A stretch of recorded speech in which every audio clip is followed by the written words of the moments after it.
அம்மா நீங்க இன்னும் சாப்பிடலையா?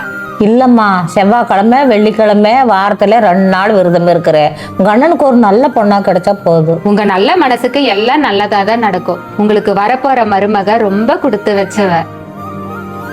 வா தமிழே, நல்லா இருக்கியா? நீ உட்காரு, நான் போய் டீ போட்டு வரேன். டீ கொண்டு வர இந்நேரமா? சீக்கிரம் போய் மட்டன் மீன் எடுத்துட்டு வந்து செஞ்சு வை. என் மகளும் மருமகனும் டைமுக்கு சாப்பிடுவாங்க.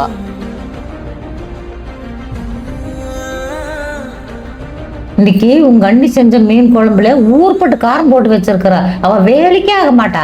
அம்மா அண்ணி காலையில இருந்து எவ்வளவு வேலை செஞ்சுட்டு இருக்காங்க. சும்மா எதையாவது சொல்லி திட்டிட்டே இருக்கீங்க. அவ என்ன பெரிய வேலை செய்யறாளா? வேலைக்கு போயிட்டு வந்து சம்பாதிச்சு கொட்டுறாளா? வீட்டு வேலை தானே செய்யறா, செய்யிட்டு விடு. அம்மா இப்ப நீங்க மாதிரி இல்ல. முதல் பொண்ணு கிடைக்கலன்னு சொல்லிட்டு வருத்தப்பட்டுட்டு இருந்தீங்க. இப்ப வந்த பொண்ணை குத்த சொல்லிட்டு சந்தோஷமா வச்சுக்கிறது இல்ல நீங்க.